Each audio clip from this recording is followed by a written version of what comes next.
Organizers. It does look like a flag. It does organize stuff. It is about the United States. Okay, what things are we putting on the tab? That was the word I was looking for. You were all right.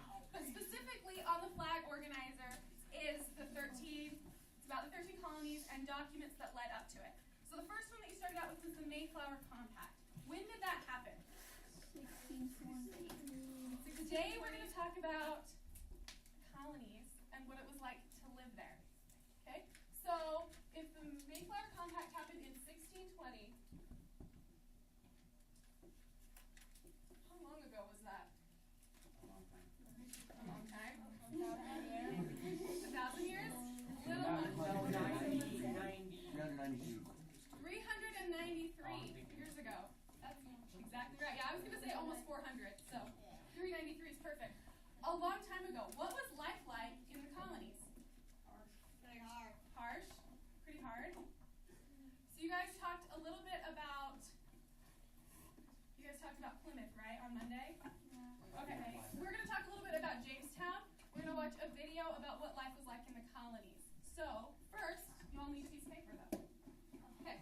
There's something on the front, but what I want you to do is be on the back. Okay.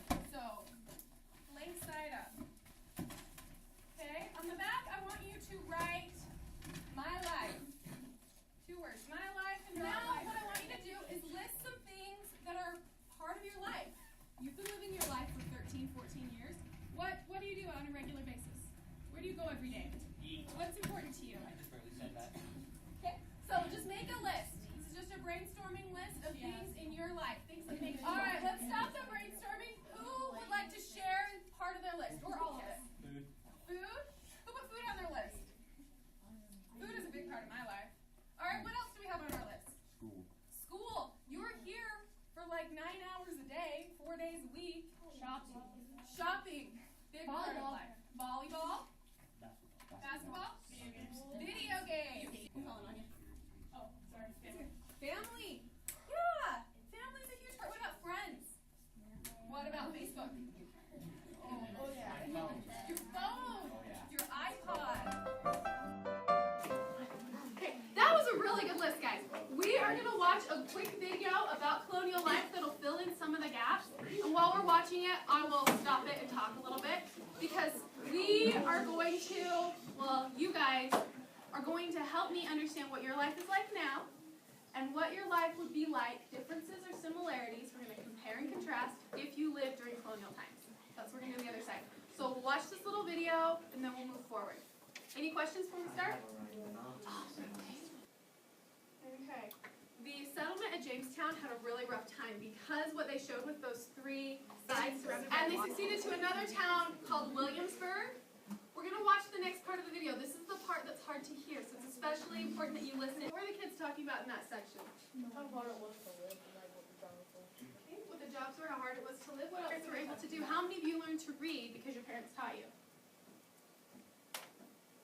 Okay, so in our classroom, we would have 7 people that knew how to read. Now you're going to talk to us about the kind of work that different people would do. Okay, so what kinds of work would they do? Get water. Cooking. Get water, we saw that. Cooking. Would cooking be like putting stuff in the microwave? Like actually. On the list that you wrote, how many of you had lots of activities that were things you do for fun?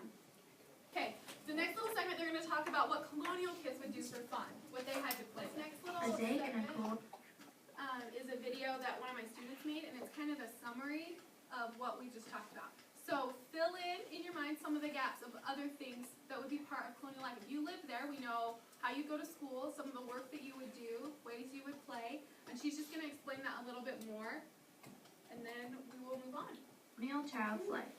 So what do you think it would be like to live during colonial times? Horrible. Simple. Simple? I heard some people say horrible.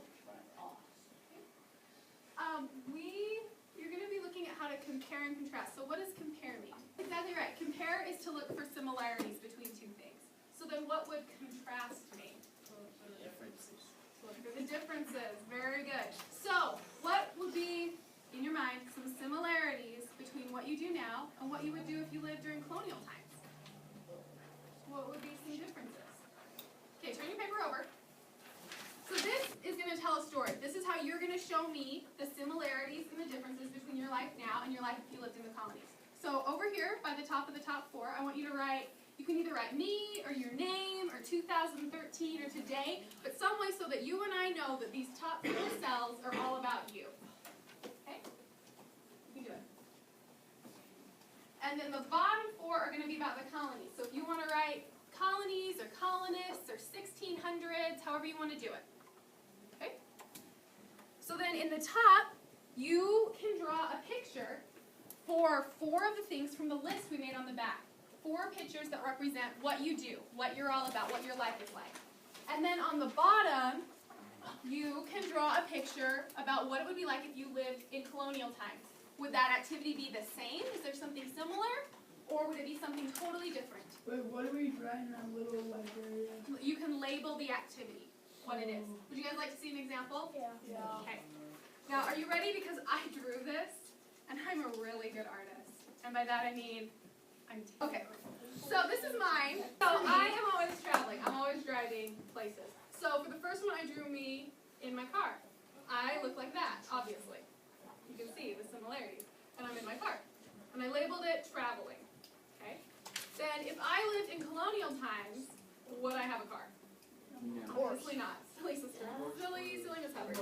I would have a horse or a boat or a carriage. Those are all hard things to draw. So I drew me walking. Would I be dressed the way I dress today? No. So I drew me in a long dress and a sunbonnet because I wouldn't have sunglasses. So a big hat. And then a bag to carry my things. So that's, and I would label this one traveling too. I'd write traveling right there. Now, this is me without a nose. Looking a little bit terrified. Draw one on it. That's okay. And I'm on the phone. You can tell that's a phone, right? Yeah. The phone looks good. Okay, so I have to talk to people that live far away, so I call them. That's what I do. Now, if I lived in the 1600s, how would I talk to people that live far away? Morse code. I'd write them letters. Morse code wasn't even around yet. I know.